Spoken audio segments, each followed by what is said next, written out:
صلی اللہ علیہ وسلم نے صفہ کے چبوترے پر علم سکھایا. قرآن آپ پر نازل ہو رہا ہے، آسمانی علوم، وحی کے علوم آپ کے مبارک سینے پر نازل ہو رہے ہیں، اور پھر آگے آپ کی ذمہ داری کیا ہے؟ آپ صلی اللہ علیہ وسلم کو میرے رب نے فرائض منصبی دیتے ہوئے ارشاد فرمایا یتلو علیہم آیاتی، میرے محبوب آپ نے قرآن کی آیات پڑھ پڑھ کر سنائیں. وَيُعَلِّمُهُمُ الْكِتَابَ وَالْحِکْمَةَ، انہیں کتاب و حکمت یعنی قرآن و سنت کی تعلیم دیں. وَيُزَكِّيهِمْ، ان کے دلوں کا تزکیہ کریں، ان کے دلوں کو کفر و شرک، غرور و تکبر، غفلت کی ساری آلائشوں سے پاک کر کے ان کے دلوں کو چمکا دیں، تزکیہ کریں. گویا 4 فرض: قرآن مجید پڑھانا، قرآن مجید پڑھانا، آیات پڑھانا، قرآن و سنت کی تعلیم دینا، اور قرآن کی تعلیم دینا، دین کی تعلیم دینا، سنت کی تعلیم دینا، تزکیہ. آپ صلی اللہ علیہ وسلم کو نصاب بتا دیا، ذمہ داری دے دی. آپ صلی اللہ علیہ وسلم صفہ کے اس مدرسے میں اور مدرسے سے باہر بھی آپ صلی اللہ علیہ وسلم خلوتوں میں، جلوتوں میں، سفر میں، حضر میں یہ تعلیم دے گا. اور یاد رکھیں ان فرائض منصبی میں سے پہلا کام کیا ہے؟ یتلو علیہم آیاتی، میرے باپو نے قرآن پڑھ کر سنا، آیتیں پڑھ کر سنے. قرآن مجید جو نازل ہو رہا ہے وہ آپ ان کو پڑھنا سکھائیں. اور یہ ذہن میں رہے، آج ہم نے سب سے ہلکی چیز سیکھنے کے اعتبار سے، ویسے تو الحمدللہ ادب احترام ہے، لیکن سیکھنے کے اعتبار سے سب سے غفلت جو ہم کرتے ہیں وہ اللہ کے قرآن سے. بچوں کو گوروں کی طرح انگریزی بولنا آ جائے، کتنی ہم جتن کرتے ہیں. وہ بیکن میں داخل کرانا ہے، آکسفورڈ کا نصاب پڑھانا ہے، فلاں سکول میں داخل کرانا ہے، تاکہ میرا بیٹا گوروں کی طرح اس کو انگریزی بولنا. ہماری سب سے بڑی معراج ہے، انگریز ہم پر حکومت کر کے ہم اتنے مرعوب ہیں، انگریزی سے اتنے مرعوب ہیں.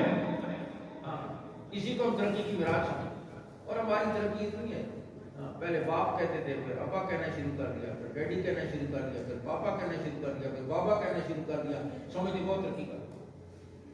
ساری دنیا سے پشکال لے کر بھیک مانگتے، اور ہماری ترقی کی معراج اتنی ہو گئی ہے، ایک لفظ اردو کا بولیں گے، 2 انگریزی کے بولیں گے، 2 انگریزی کے بولیں گے جملے، 1 اردو کا بولیں گے، تاکہ پتہ چلے کہ میں پڑھا لکھا ہوں. یا اردو بولو یا انگریزی بولو، اردو کا بھی ستیہ ناش کر دیا، انگریزی بھی آتی نہیں ہے، انگریزی کرتے رہتے ہو.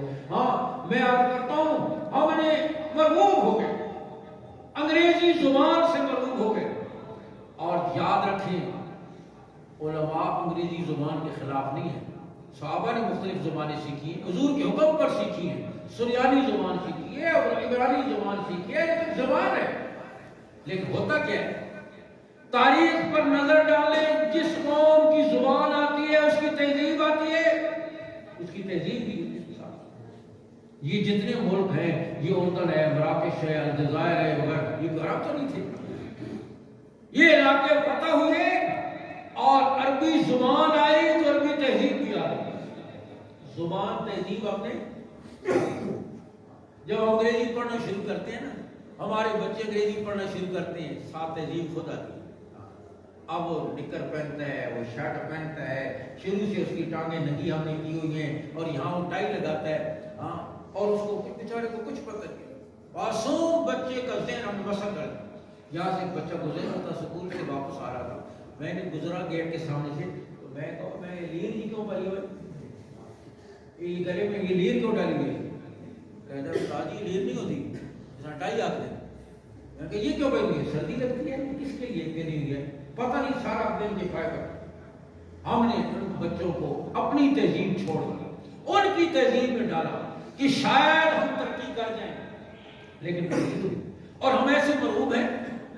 اٹک کالج میں ہم پڑھتے تھے، ہمارے انگریزی کے پروفیسر آئے، ماشاءاللہ تبلیغ میں لگے ہوئے تھے، پروفیسر عبدالکریم صاحب، جنہوں نے فضائل اعمال کا انگریزی میں ترجمہ بھی کیا ہے. لمبا کرتا، سلوار ٹخنوں سے اوپر، اور داڑھی اور شریعت کے مطابق وضع کا تھا. پہلے دن جب وہ کلاس میں آئے نا، تو لڑکے کہنے لگے سر ہمارا اسلامیات کا پیریڈ نہیں ہے، انگلش کا پیریڈ. ان کا میں تم انگلش ہی پڑھانے کے لیے آیا۔ اب انہوں نے یہ کیوں کہا کہ یہ وضع کرتا عربی یا اسلامیات پڑھانے والے کی ہو سکتی ہے، انگریزی والے کی نہیں۔ انگریزی والا آئے گا تو انگریز کے رنگ میں آئے گا، یہ ہماری ذہنی پستی ہے۔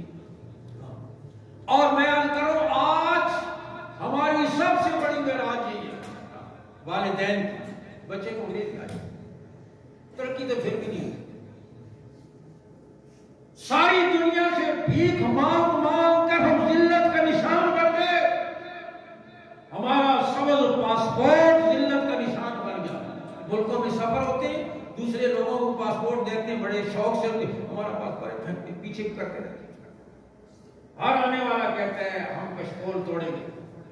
قوم خوش ہو جاتی ہے کہ اب شاید اس فقر سے اور اس بھیک مانگنے سے نجات ملے گی، لیکن ان کا مقصد یہ ہوتا ہے پہلا کشکول چھوٹا پڑ گیا، بڑا بنائیں گے اور پہلے سے زیادہ بھیک مانگے۔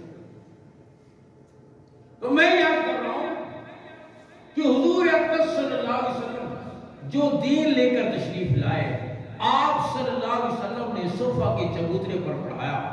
آج اس قرآن سے تعلق دو پڑھنا نہیں آتا، بڑوں کو دین کی بنیادی تعلیم نہیں، پی ایچ ڈی ڈاکٹر جن کو آج ہمارے عرف میں پڑھا لکھا کہا جاتا ہے، ایجوکیٹڈ، پڑھا لکھا، وہ دین کے اعتبار سے سب سے زیادہ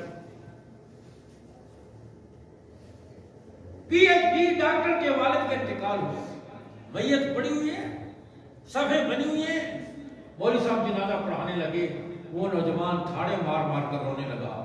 ان کا نوجوان صبر کرو بیٹا صبر کرو، سب نے دنیا سے جانا ہے، تمہارے والد بھی چلے گئے، صبر کرو۔ اس نے کہا مولوی صاحب والد کو نہیں رو رہا، وہ تو اللہ کا فیصلہ تھا، چلے گئے، میں اس پر رو رہا ہوں، میں پی ایچ ڈی ڈاکٹر ہوں، مجھے جنازے کی نماز نہیں آتی اور میں اپنے باپ کی آخری خدمت نہیں کر سکتا۔ اب اس کو آپ پڑھا لکھا کہیں گے؟ اور اس پر یہ کہتے ہیں کہ جی مدرسے میں یہ بھی پڑھاؤ، مدرسے میں یہ بھی پڑھاؤ، ہاں انگریزی بھی پڑھاؤ، فلاں بھی پڑھاؤ۔ ہم پڑھاتے ہیں، جتنی ضرورت ہوتی ہے اتنا ہم پڑھاتے ہیں، لیکن ہر ادارے کے قیام کا اپنا ایک مقصد ہوتا ہے۔ کوئی کہیں ایڈورڈ میڈیکل کالج میں چلا جائے، پوچھے جناب آپ نے اس سال کتنے مکینیکل انجینئر تیار کیے ہیں، وہ کہتا ہے دماغ کا علاج کراؤ، یہ میڈیکل کالج ہے، یونیورسٹی نہیں ہے۔ ایکسرا یونیورسٹی چلے جائیں، جناب آپ نے اس دفعہ کتنے ہارٹ اسپیشلسٹ میڈیکل ڈاکٹر تیار کیے، کہتے بابا یہ یونیورسٹی ہے۔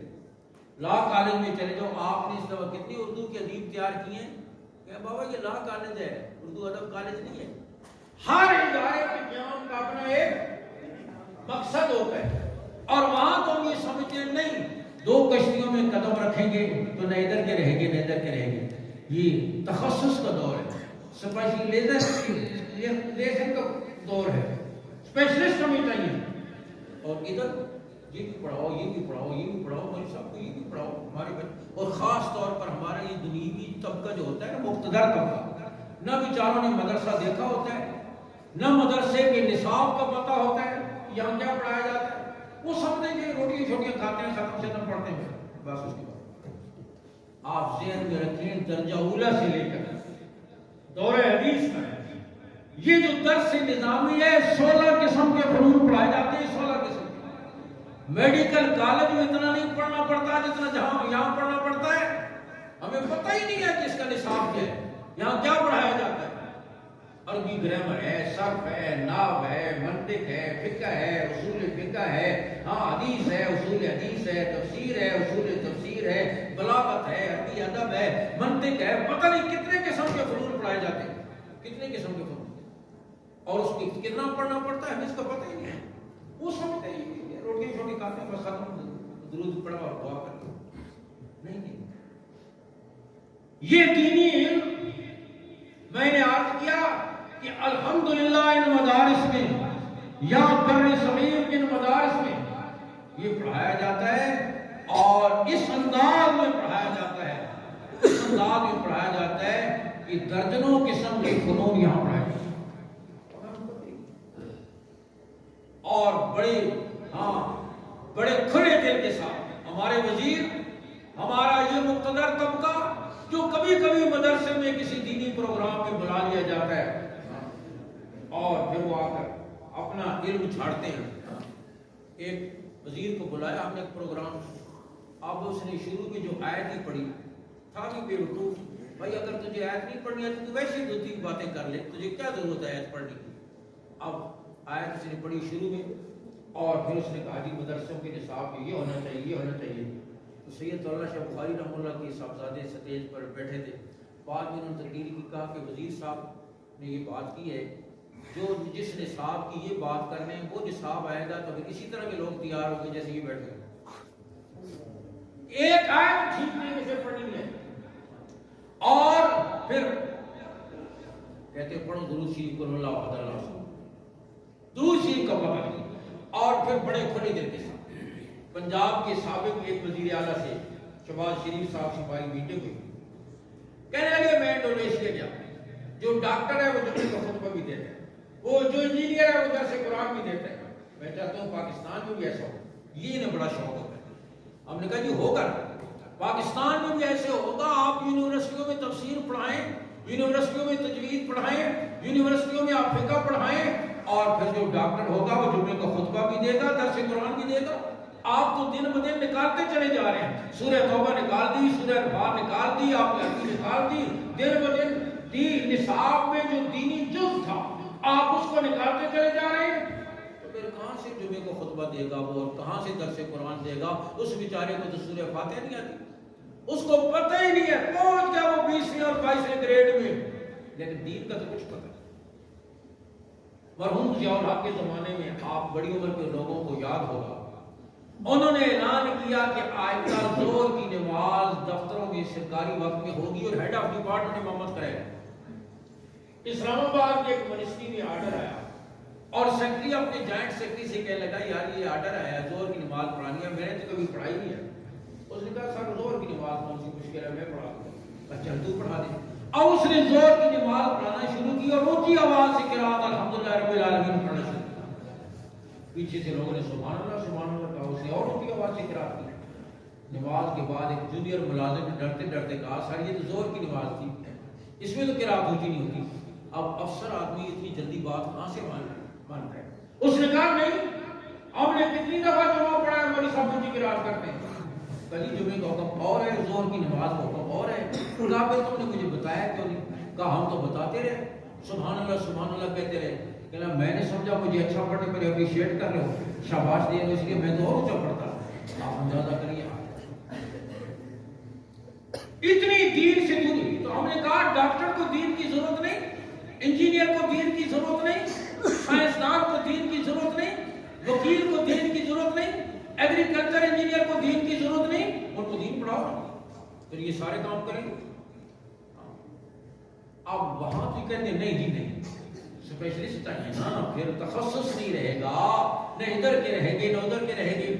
اگر دل کی رگیں کھولنے والا ڈاکٹر ماہر چاہیے، مکان اور بلڈنگ بنانے والا انجینئر ماہر چاہیے، تو قرآن و سنت کی اور قبر آخرت کی رہنمائی کرنے والا عالم دین ماہر نہیں چاہیے؟ یہ بھی پڑھاؤ یہ بھی پڑھاؤ. کیوں؟ مدرسہ ہے، انصار کی دکان ہے، یہ دنیا جہاں کی چیزیں پڑھائیں. ہر ادارے کے قیام کا اپنا ایک مقصد ہوتا ہے. ہاں جتنی ضرورت ہوتی ہے ہم بدلتے ہوئے حالات میں اپنے نصاب میں تبدیلی کرتے رہتے. مدارس کا نصاب جامد نہیں ہے، بلکہ اس میں ہماری کمیٹی ہے جہانگیر علماء کی. اب نئے نئے مسائل آتے ہیں، انشورنس کے مسائل ہیں، آزاد کی فنکاری ہے، کلوننگ ہے، برآمدات کا سسٹم ہے، ہنڈی سسٹم ہے، دیگر مختلف صورتیں انشورنس کی ہیں، نئی نئی چیزیں پیش آتی ہیں. اب مفتی سوال ہی نہیں سمجھے گا تو جواب کہاں سے دے گا؟ یہ ہم پڑھاتے ہیں.